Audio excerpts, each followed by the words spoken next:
কি ভালোবাসি না। বেলাল বলে, আবু বকর তুমিও ভালোবাসো, আমিও ভালোবাসি। শোনো গো আবু বকর, তোমরা নবীজির রওজা শরীফ দেখলে সহ্য করতে পারো? আমি বেলাল যখন আজান দিয়ে নবী রওজা শরীফের দিকে তাকাই, আমার কলিজা গুলি ফেটে ফেটে আসে।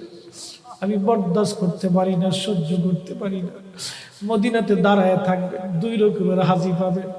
যখন 7 নম্বর গেট দিয়ে বাবু সালাম যে হাজিরা ঢুকে সালাম দিতে দিতে যায়, কিছু নবীর পাগল আছে, রওজার সবুজ মিনারা দেখলে চোখ বেয়ে বেয়ে পানি আসে। রওজা শরীফে ঢুকলে তারা হাওয়া করে কাঁদতে থাকে, আর মুতুয়াগুলি খালি ধমক দেখে, ইয়া হাতি আল্লাহ বেদা, ইয়াল্লাহ ইয়াল্লাহ ইয়াল্লাহ ইয়াল্লাহ শিট ইয়াল্লাহ বেদা। ওরা কান্না দেখে হাসে, যারা কান্না করে দেশের তিরস্কার করে। বাপ, আমি নিজের চোখে দেখেছি, ওরা যারা কান্না করে নবী রওজার পাশে দাঁড়ায় দাঁড়ায় এদেরকে দেখে ওরা হাসে। ওরা বুঝে না এরা কি জন্য কান্না করে। কোনো হাজি আছে কান্না আসে না, শুধু